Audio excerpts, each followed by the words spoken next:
So it's 12:15. So hopefully it ends at 3:15, and the nightcap starts at 6:45. But if you're a player, if the game ends at 3:15 and you got to be back at the ballpark, there's just no reason to leave. No, I know. You're just in a weird spot where you're just like, that's just got to be god awful. Like, oh, they got a nice clubhouse. Yeah, well, it ain't that nice. It's big, and don't get me wrong, but there's a lot of dudes in there. Oh, go to a training table. Well, no, because the other players that have issues need to be on that training table, so you can't just take a nap on that damn thing. I don't know. But you can find a pillow. You can lay down. Yeah. Put a towel over your face and try to get a nice hour nap. That locker room is really nice. And it's like got that thick carpeting in there so you can lay on that carpeting. It's always clean, you know. Doubleheaders suck. I mean, come on. Yeah, Stupid. I'll definitely watch both games. But, again, the Pirates, now, last night's game was exciting because the Pirates get up 5-0. And I was watching the game early, and I went back and watched it late. But in between, as I'm putting my kids to bed, I'm kind of following it on Twitter, and I just feel like there's a lot of self-loathing Cardinal fans, especially on Twitter. And when it's 5-0, oh, this team, they're not very good. First of all, they don't even beat the good teams. They only beat up on the Pirates and Reds, and now they can't even beat the Pirates. And I'm just thinking to myself, look, you probably want to wait, and I'm not trying to say I predicted this, but it is the Pirates. It's the Pittsburgh Pirates. This isn't the Brewers. A five-run deficit against Josh Hader, you're probably not coming back. But the Pittsburgh Pirates, their bullpen is not very good.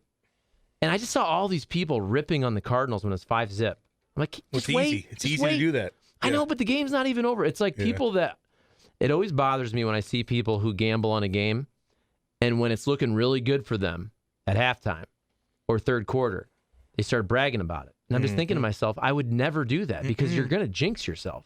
You're jinxing yourself. And I promise you that other team's going to come back and win. And it always happens. Always does, doesn't it? Get a little confident, man. Yeah, that was entertaining. Look, you beat the bad teams. You beat the bad teams, man. And it is what it is. That's what you do. Fans on Twitter will say anything to get attention. Splashback chimes in. Yeah, they will.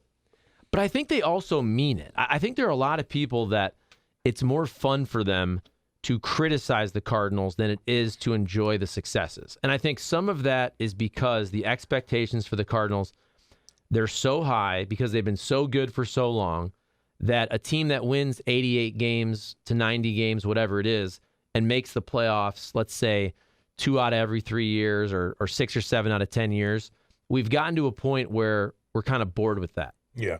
No, I know. Which is it's a good sign overall, but I think there's a lot of folks who want to see this team really competing with Dodgers, Mets, and have a legitimate chance to win the World Series, which is totally fair. So, like the Twitter folk that are chirping the Cardinals, was their handle Sir Nathaniel the Great from Huntley?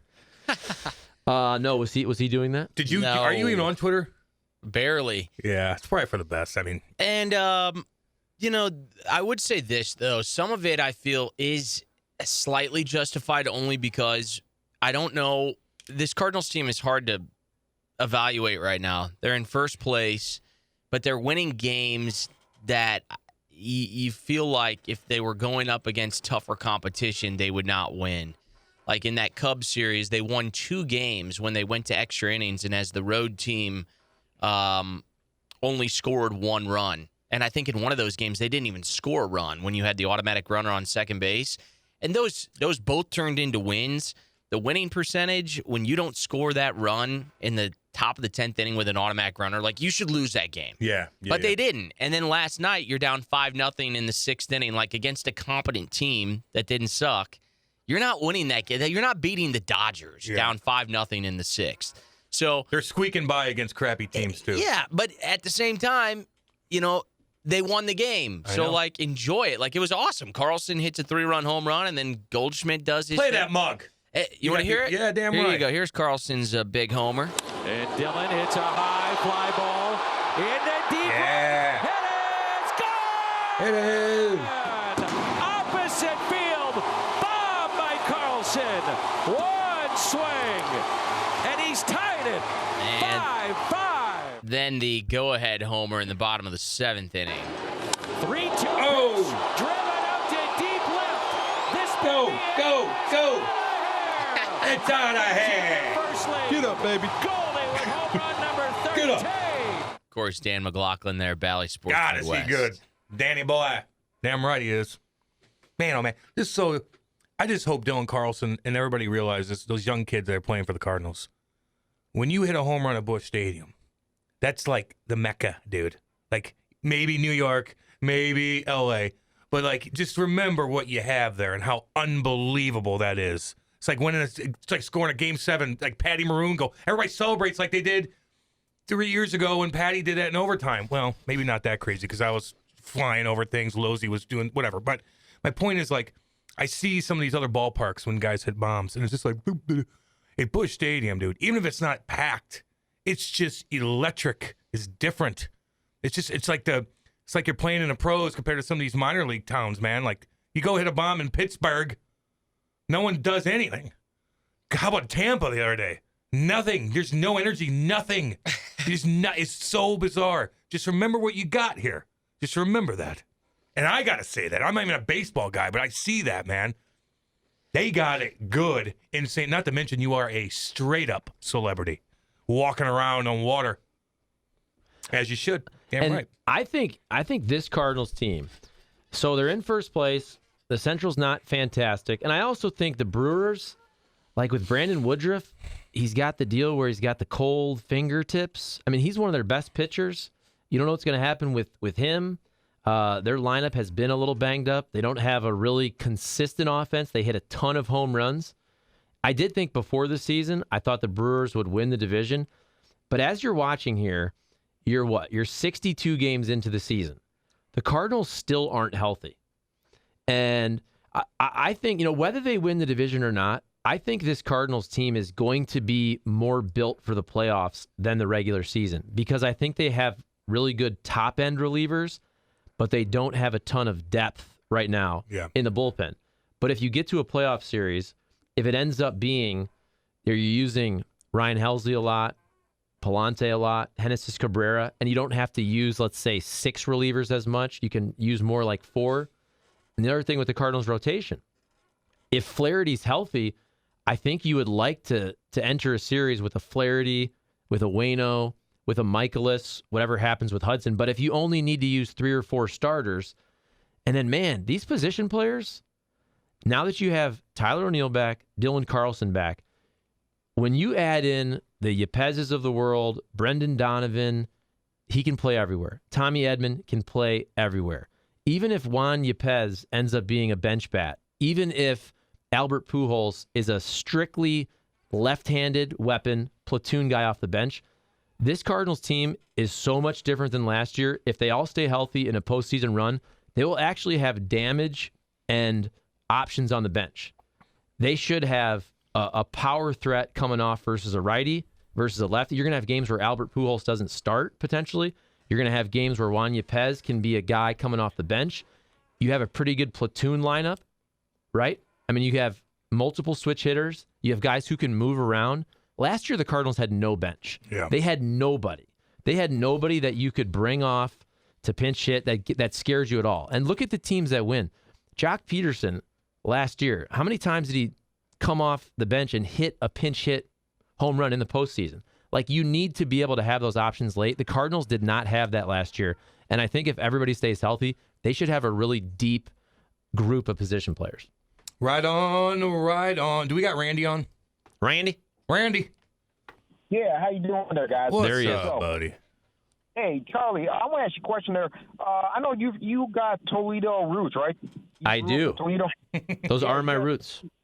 Right. You think, compared to St. Louis, do you think Toledo Valley's rules over St. Louis Valley's? I mean, just saying.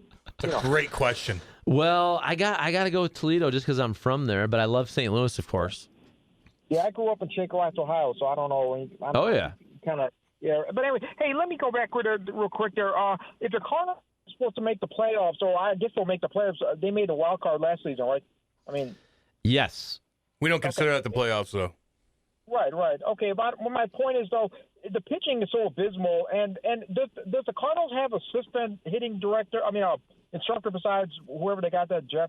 Like, is Jeff John Albert Mabry still on the bench? Yeah, is John Mabry still there, or who can they bring up to get these guys hitting. Because how does Matt Carpenter go to the Yankees and out hits everybody in the Cardinals? I mean, it's ridiculous. This Cardinal hitting system is totally abysmal. And you got a great show, and I hope I see you on Fox TV down the road. Thank you. All right, thank you. Randy. How about that? He said he wants to see you on Fox 2 again. Maybe, you never know.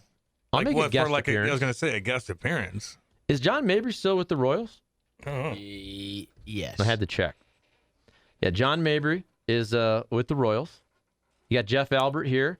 I think Matt Carpenter, the thing with Matt Carpenter is, dude, he had every opportunity here for 3 years. They gave him more at-bats than he should have gotten. I remember that. Sometimes, you know this, you just have to go somewhere else. Yeah, dude. Sometimes when your contract is up and you're no longer making great money, it kind of motivates you to do things differently.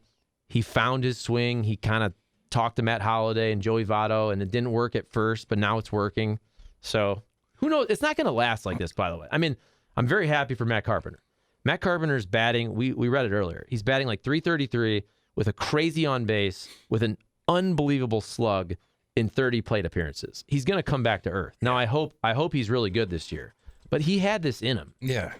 And he had to go work for it too, man. It was a grind for him to find it. Just like DeYoung, all those guys. It's weird. Baseball's weird when it comes to okay, let's go to break. Let's regroup, and we got trivia. But what do you got? Yes, one more thing I was going to say is also, if you're a left-handed hitter with pull side power, there's no better stadium in baseball to hit than Yankee Stadium. Yeah. It's the perfect marriage of a hitter and a ballpark. Interesting. But is it fair to say most of his home runs would have been a home run in most ballparks? He's gotten into most of them. I didn't look at all that, but I'm just saying, like, for a dude... Yeah, it's ideal. At this point in his career, he's pretty much dead pull. I mean, Busch Stadium is not a hitter-friendly park. He's also hitting in a lineup that is jam-packed, so you have to throw him pitches that he can feast on. Like, this goes back to what I was getting at with Tyler O'Neill a long time ago, when you had O'Neill sandwiched in between a couple of other players that weren't hitting, but you needed his bat elsewhere in the lineup. Like, he's not getting the same pitch selection that he had a tremendous offensive year with. So that Aaron it's a Judge, team game. That Aaron Judge gets up there, boy. He hit a line drive out. It took like 2 seconds for it to leave Park. Even Giancarlo Stanton, who he doesn't have the Judge numbers, but you still look at him. Dude's like 6'6". Oh, my God. I saw him the other day hit a freaking laser beam. Was it him that did it? Yeah. To right center. It was a double, but still, okay. I mean, he looks like a football player. He has a really weird... You can tell the guys that they're constantly critiquing their stances because Giancarlo Stanton, it just looks weird. Everything he does in the batter's box, it looks like he's not comfortable and he's constantly tweaking his hands and the movement. He just looks... It just looks like a guy who's always searching for his swing. He looks like a movie star is what he looks like. Yeah. Jesus. How are his genetics? What does his mom and dad look like? Good. How'd you create that? Remember Holliday said the craziest athlete he's ever seen or played with is Aaron Judge. Wow, man. Said he's throw him alley-oops and he's just crushing dunks. He's big pimping it. Rumor is that he was actually the father is Our Father from Netflix. Oh, cool. See, I heard Will Pull it all Chamberlain. together. Well, that's cool. Will Chamberlain? Yeah. What about the him? grandfather? Oh, that's God. Judge's grandfather. Will Chamberlain, 20,000 Naden. He's probably a lot of people's grandfather. I know. He's like Genghis Khan. I told you, we're all related to him. It's very bizarre. All right,